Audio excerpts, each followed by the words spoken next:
Hello there. It's great to be back with you all for another installment of 1001 Facts to Make You Smarter. Did you know that early vacuum cleaners were so massive they had to be pulled by horse-drawn carriages? What's the size of the world's largest padlock? How are drunk drivers marked in Ohio? And what's the connection between Guinness beer and the Guinness World Records? Welcome to 1001 Facts to Make You Smarter, Part 8. If you're a serious Guinness aficionado, you might want to reconsider that facial hair. A thorough study actually discovered that about 77,000 pints of Guinness beer are wasted each year due to mustaches. The research, commissioned by Guinness, showed that an average of 0.56 milliliters of foamy Guinness gets trapped in mustaches or lip fuzz after each sip. Considering that it takes the average person around 10 sips to finish a pint, approximately 16 ounces, and with an estimated 92,370 Guinness drinkers in the UK sporting mustaches or other facial hair, the total loss caused by those lip rugs adds up to a staggering 423,070 annually. That's around $530,000. Wow, that's a lot of wasted stout. Speaking of Guinness, it's a dark Irish dry stout that originated at Arthur Guinness's brewery in Dublin, Ireland, back in 1759. Guinness has become one of the most successful beer brands globally, brewed in nearly 50 countries and available in over 120. In 2011 alone, Guinness sales totaled 850 million liters, enough to fill 226,767 Olympic-sized swimming pools, 50 meters long, 25 meters wide, and 3 meters deep. Can you imagine that? Now, if you're sensing something a little fishy or intertwined between Guinness beer and the Guinness World Records, you're absolutely right.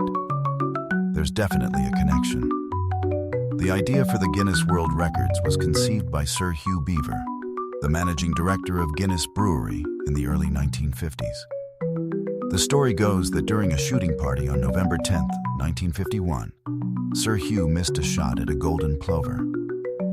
Trying to save face, he argued that the golden plover was the fastest game bird in Europe. However, his companions insisted that the title belonged to the red grouse. After a night of research, Sir Hugh realized that there wasn't any reliable reference book to confirm which bird was actually the fastest, even though it turns out that the golden plover really is the fastest game bird in Europe.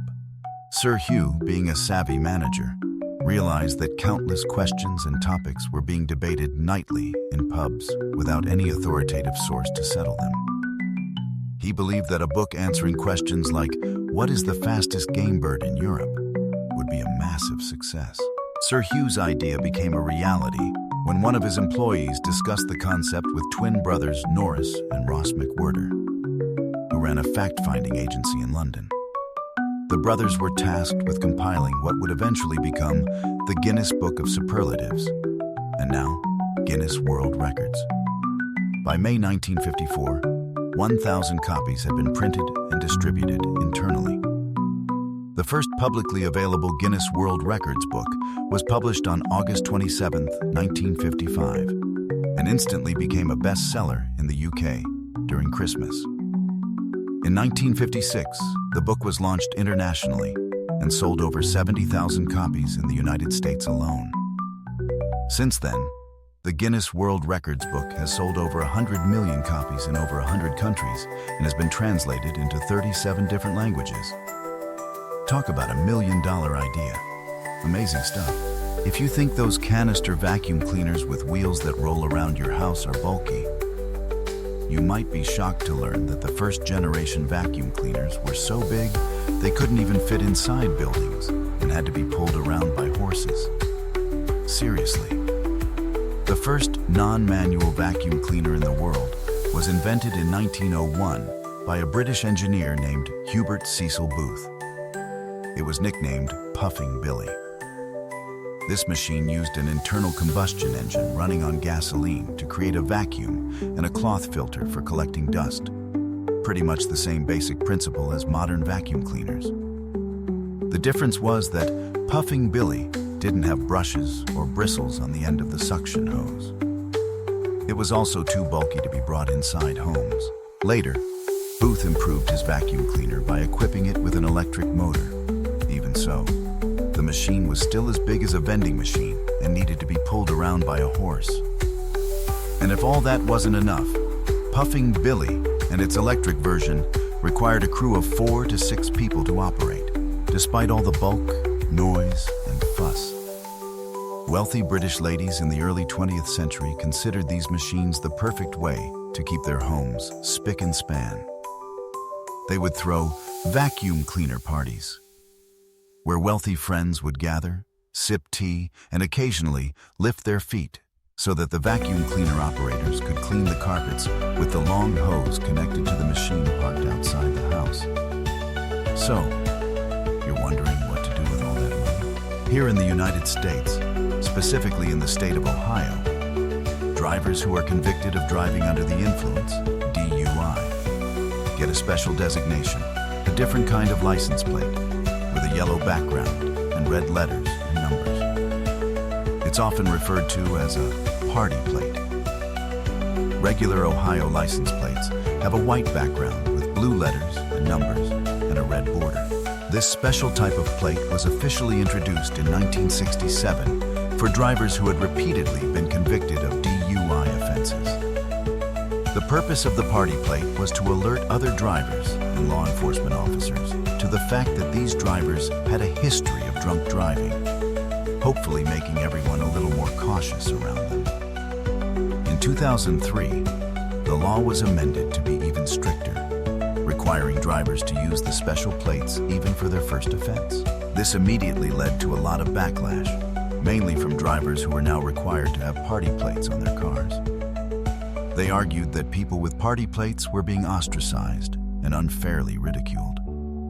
Some even complained that they had lost their jobs after their bosses and colleagues found out about their DUI convictions. Within just 1 year, the number of party plates in Ohio skyrocketed from 1,450 to 10,835. It quickly became clear that the new law was too effective at identifying drunk drivers. However, with so many party plates on the road, the stigma and deterrent effect of the plates rapidly diminished. It's kind of like a class of 40 students with 5 troublemakers seems more reasonable than a class of 40 students with 35 troublemakers. At that point, the troublemakers no longer feel like they're troublemakers. They also don't feel the need to try to escape that label. And who knows?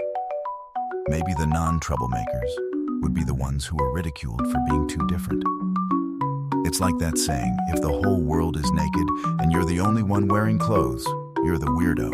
For this reason, Ohio's DUI law was amended again in 2004, stipulating that drunk drivers would only be required to have the special plates on their vehicles for a second offense, or for a first offense where their blood alcohol content, BAC, was twice the legal limit.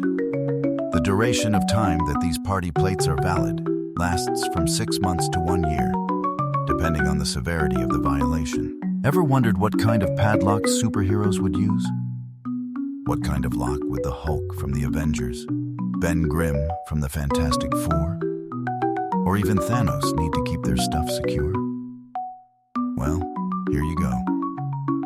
What you're looking at is the world's largest padlock, recognized by the Guinness World Records on December 30th, 2003. It was created by instructors and students at Vocational College number 23 in the city of Dimitrovgrad, Ulyanovsk Oblast, Russia.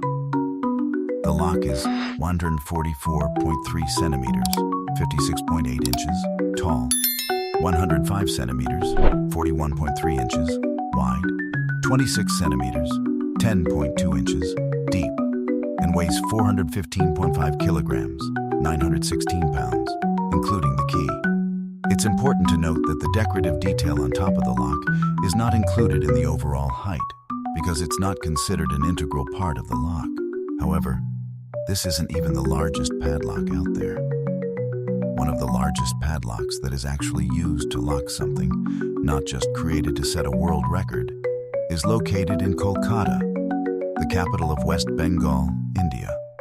A company called the Trusty Lock created this 50-kilogram, 110-pound lock to secure the 1.5-ton gate of the Jagannath Temple, which houses countless gold and silver offerings donated by pilgrims.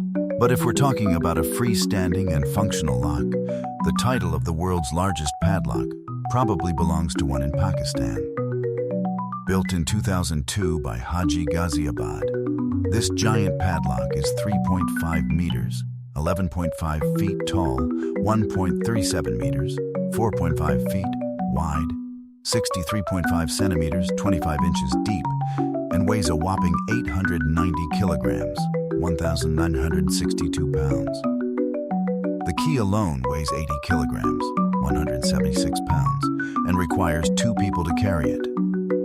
If you don't work out regularly and play a lot of sports, you probably won't be able to use this massive lock.